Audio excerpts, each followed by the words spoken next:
Hello YouTubers! Today is the day, KKB Youth Convergence 2019. Together with Pastor Joey Crisostomo of JLL Green Hills, with Sister Joanne and Brother Marlon Oliveros. Tara, let's go! Yepa!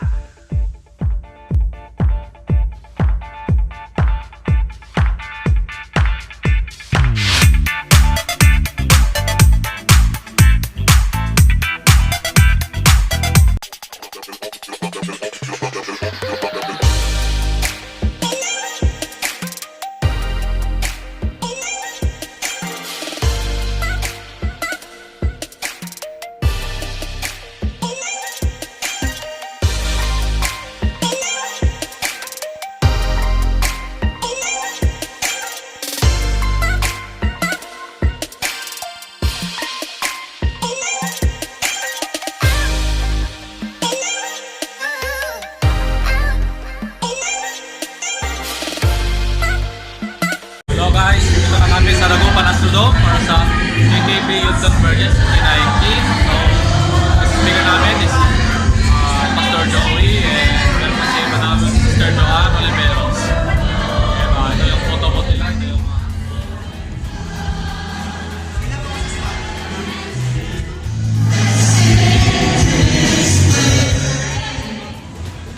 I will be asking you this question. Kamusta na ang KKB Pangasinan?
ko sa Besmi, meron pong apat na namimigwit sa tabi ng ilog. Mag-asawa sila eh. Ang daming nahuhuli nitong mag-asawa rito. Maya-maya, pinawawalan. Yung magkabila naman dito nakatingin. Ang depression yung mag-asawa. Tayo umaga hanggang tanghali, wala pang huli. Sila pinawawalan lang. Yung hindi na makatiis, sumigaw, sabi niya, ano ba kayo? Bakit yung pinawawalan ng isda? Ganyan po ako talaga pag nakakakita ko nung hindi inaantok, sumisigaw ako. So, tatandaan niyo pag sumisigaw ako. Sabi niya, ano ba kayo? Ba't pinawawalan? Eh sabi ko nung mag-asawa, mas po yung kawali. Sabi nila, hindi kasya sa kawali. Natawa kayo, tingin po kayo. Ilang mga pangarap pwedeng ilagay ng Diyos sa puso mo at itatapon mo lang at sasabihin mo, Pastor, hindi yan para sa akin. Galing lang ako sa mahirap na pamilya. Pastor, hindi yan para sa akin. Galing ako sa isang broken family. Pastor, hindi para sa akin yung sinasabi mo. Galing lang ako sa isang patakong sambahayan. Gusto ko pong marinig niyo ang tinig ng Diyos ngayong umaga. Hindi titingin ng Diyos ang iyong nakaraan at kung sino ka. Ang gustong gawin ng Diyos ay maging available ka lang ngayong umaga. Sabihin mo, Lord, ako po yan. Ako po yan. At magsisimula siyang kumilos sa mga kabataan. This is the next move, the Lord. After this convergence, the Lord is telling me, and the Lord is saying, ang kanilang puso ay pupunuin ko ng apoy.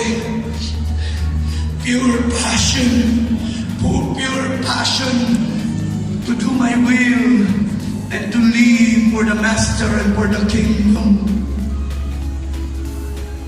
Gusto ko kong ilagay niyo ang inyong kanang kamay sa tapat ng inyong puso.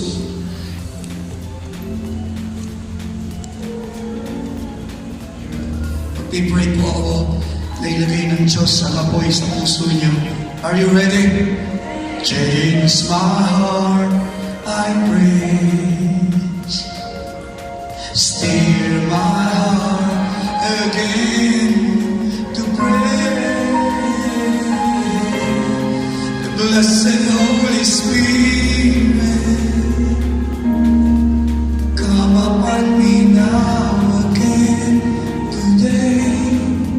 Come upon me now, come upon me now, as I sing your praise. Tubigyan po kayo. Saan magsisimula ang pagalaw ng Diyos? Pastor June, Pastor Cecil, magsisimulang gumalaw ang Diyos.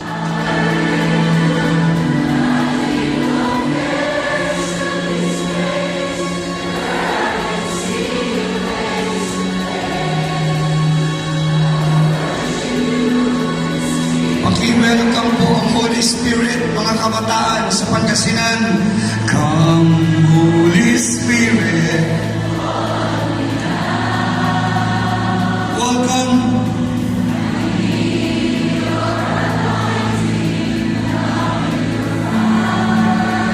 Lakasan niyo po ito.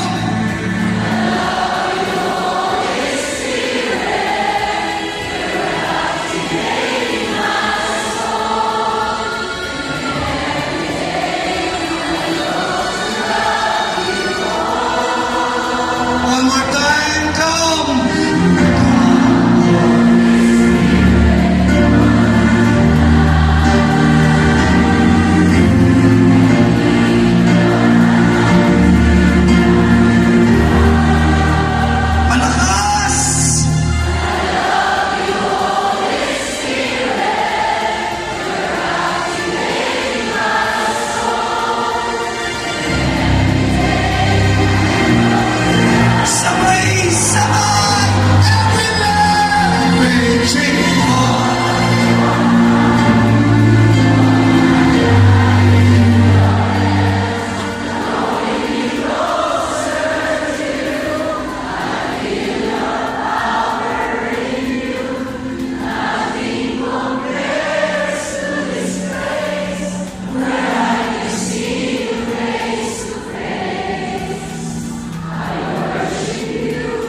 Lord,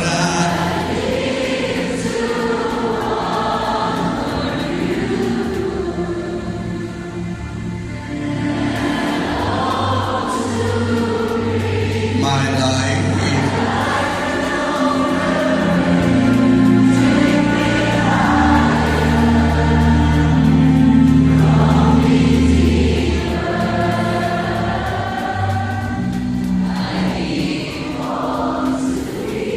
The Lord is impressing upon my heart to pray.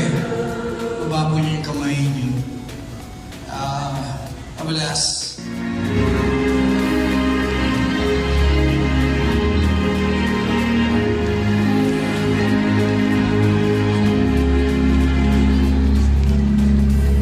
Some cannot run anymore.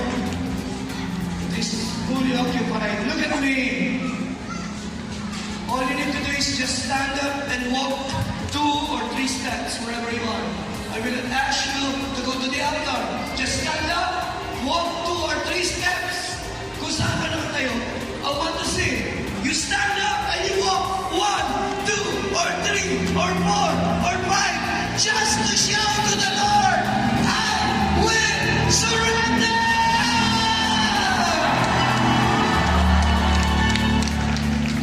I will surrender today, Jesus.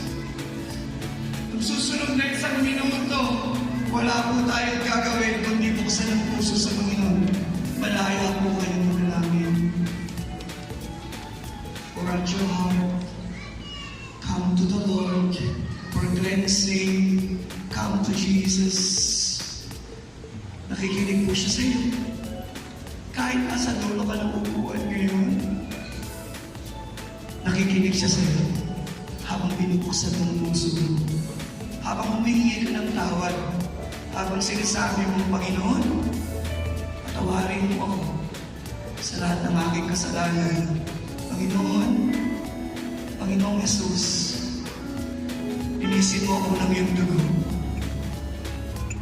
Panginoong Jesus, ikaw ng aking Panginoon. Ikaw ng aking tagapagligtas. Maglilingkod ako sa iyo sa abot ng aking makakaya sapagkat minamahal kita. Salamat sa kapatawaran. Salamat sa buhay na walang hanggan. Salamat sa bagong apoy. Salamat sa kapangyarihan ng iyong banal na Espiritu sa aking puso. Salamat sa bagong kabuhayan. Salamat sa bagong kaganapan.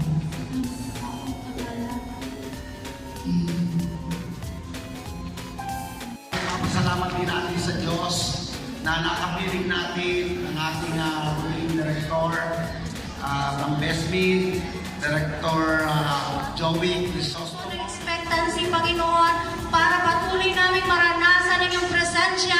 We still expecting that something good, something great will going to be happen in our life, O God. At hindi po kami lalabas sa lugarin ito nang hindi po pinagpala ng iyong presensya, Panginoong Jesus. Salamat po, Panginoon, at naniniwala din po kami na ikaw siyang patuloy na mag-iingat.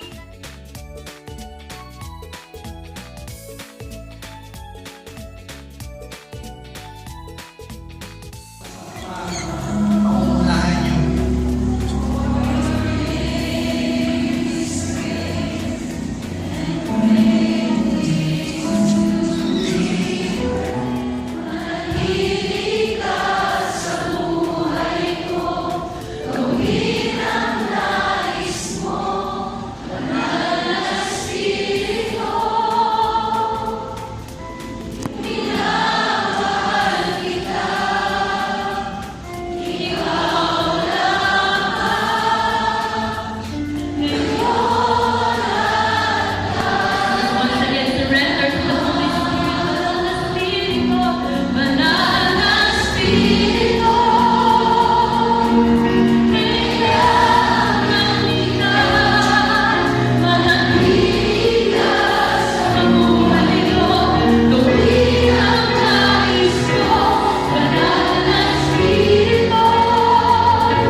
daw po ng trono ang Diyos sa papuring pagsamba natin po.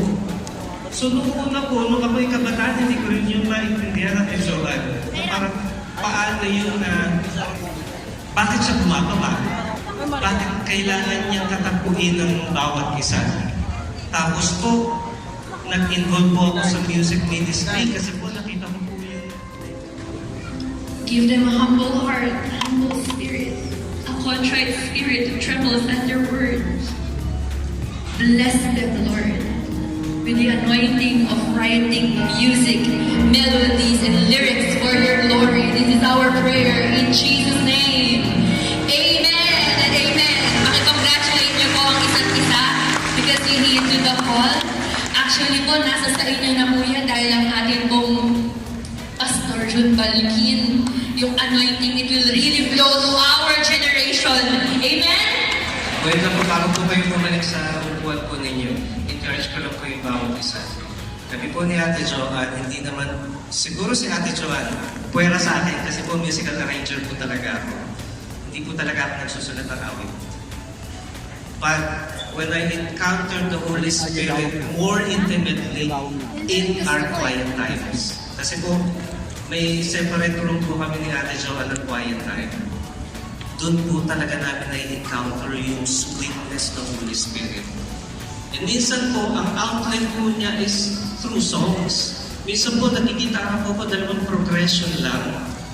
No complications, walang malalim na analyzation. And then, I hear something. And then, wala pa sa atin, nagbabubble up po yung songs. Na-develop din po yun. Actually po, ito po para sa lahat po, natuto po tayong sumamba because of our pastors. Ginamit mo ng Holy Spirit yung mga pastor po natin. With their guidance po, makinig po tayo. Kami po ni Ate Joan, yung pong, may mga times po kasi sa BSB, nagka-quiet time po kami tatlo ni Pastor Joey. After po ng individual namin quiet times, doon po napapokus po yung mga songs. Hindi naman po namin sabihin niya pupunta po kami sa isang lugar, tapos kuha kami ng pulpit, susulat. Hindi po. Ang desire po namin, makatagpo ang Holy Spirit, number 1. Ma-minister ang Holy Spirit, number 2. And number 3, makinig sa Holy Spirit. Ulitin ko po. Makatagpo ang banal na Espiritu, which means it takes time. Sabi nga po, he who waits upon the Lord. Pangalawa, yun pong ma-minister siya. Minsan po, we have to be sensitive. May mga song ang Holy Spirit na gusto po niyang awitin natin at that moment. And then it flows. And then yun na po. Minsan ang sasabihin sa atin ng Holy Spirit, just listen. Just play something. Kahit nga po isang chords po eh. And then may mga times po, nagpe-pray po kami ni Ate John kasi po sobrang na-bless po kami dun sa song po ni Pastor Joey na Let Me Draw Nearer. Eh, ang desire po namin, Lord, kada buwan po, regaluhan niyo po kami ng bagong song. Naglambing lang po ako sa Holy Spirit. Simple prayer. Precious Holy Spirit, regaluhan niyo po kami ng bagong awit. Madaling araw po, I heard a loud singing ng mga kabataan. And mayroong parang foreigner po na naglilid ng worship. At ang lyrics ng song, it's your presence that makes the difference. Actually po, kahit kanino ko po ikwento, hindi po sila maniwala sa akin na it came from a dream. But indeed, yes. It came from a dream. Pero hindi lamang po basta dream. It came from a desire. Na maging channel po tayo ng Panginoon for His glory. Kasi po, maaari po darating yung time na tapos na po yung buhay natin dito sa mundo. There are songs, yung po mga songs na pinadaloy sa atin ng Panginoon. It will continue to glorify Jesus. Pinapati ko po ang bawat isa. God bless you for keeping touch po. Sige po, you may go na po. The works of the enemy in our minds, even sexual imagination and evil desire, we uproot in our minds right now. And we apply the blood of the cross Pakilagay po ang kanang kamay sa puso. May nagpa-pray po sa akin ng Sunday sa Music Museum. Ang ganda-gandang bata. 3 po silang magkakapatid. Namatay yung nanay niya sa cancer. Ngayon, nakatapos na sila. Nagtitig ng exam. Nagsisimula ako mag-pray, Pastor June. Nag-pray na ako, pinigil niya ako. Sabi niya, pas, sandali.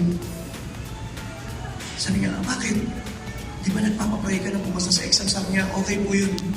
Pero pwede po bang may isa pa akong prayer request? Sabi niya, sige, sabihin mo. Pwede po bang ipag-pray niyo na magkaroon ako ng fear of the Lord? Fear of the Lord. Nagulat po ako, natuwa ako.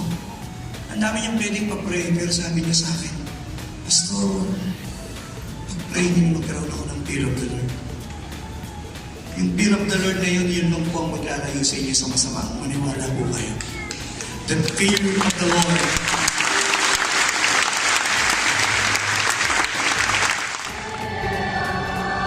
Tumayo po tayong lahat. Wherever you are, tayo po tayong lahat. So, punong-puno po itong Astrodome. Amen ba? Yeah. Amen. Sa dami ng tinuro nila. Go to waste. Let us not waste this moment. Ito po yung pinag-pray po ng lubusan, especially po by our Pastora Cecil at buong po committee po ito. Pinag-pray po namin yung revival po na mangyari po sa Pangasinan. At ito na po yun. Alam ko po na na-experience yun. Bawat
ang puso, ang buhay ng bawat isa po sa amin ay pinag-alab, pinag-apoy ninyo ng inyong banal na Espiritu.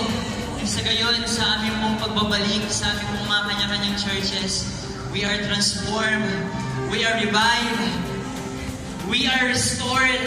At higit po sa lahat, puspos po kami ng inyong banal na Espiritu. Uuwi po kami ng aming pong puso ay punong-puno ng kagalakan para minsan pang papurihan at paglingkuran ang inyong dakila at makapangyarihang pangalan. Maraming salamat po, O Diyos. Maging sa mga anak mong dinamin, sa buhay po ni Pastor Joey, sa buhay ni Brother Marlon and ni Sister Joanne, dalangin po namin, continue to bless them more than beyond their expectations, O God. And we pray sa kanilang pagbabalik, Panginoon, sa Manila. We pray for your protection be upon them. Ingatan niyo po sila at kayo po siya gumabay po sa kanila. Sa bawat KKBs na narito, Panginoon, na dumalo, nagbigay ng oras, Panginoon, upang minsan pang maglingkuran ka at papurihan ka. Ang dalangin mo namin, ang bawat isa ay patuloy mong samahan in all the walks and journeys ng aming mga buhay. We pray, Lord, let your Holy Spirit guide and lead us everywhere we go. Maraming salamat. Uuwi po kami, Panginoon, kadala-dala sa aming mga puso, ang hindi may isang larawan at hindi kayang may isang larawang kadakilaan at katapatan at pag-ibig mo sa bawat isa po sa amin. Maraming salamat sa aming pong pag-uwi. Dalangin po namin, patuloy niyo pong ingatan ang bawat isa kung paano maingat mo pong dinala ang aming pong mga paliyapak sa lugar nito sa aming pag-uwi. Continue to protect us, O God. Cover us with your traveling mercy, and we pray, uuwi po kami ng punong-punong aming puso, ng kagalakan at ng pagpupuri sa iyong banal na pangalan. Salamat sa we declare that Jesus is Lord over KKB Pangasinan. That Jesus is Lord over the province of Pangasinan. Continue to revive this province, O God, and continue to revive this KKB. Salamat po. As we depart from this place, taas po natin ang ating mga kamay. May the love of the Father, the grace of the Lord Jesus Christ, and the continuous outpouring of the Holy Spirit be upon us now and forever. Every KKB is agreed and say,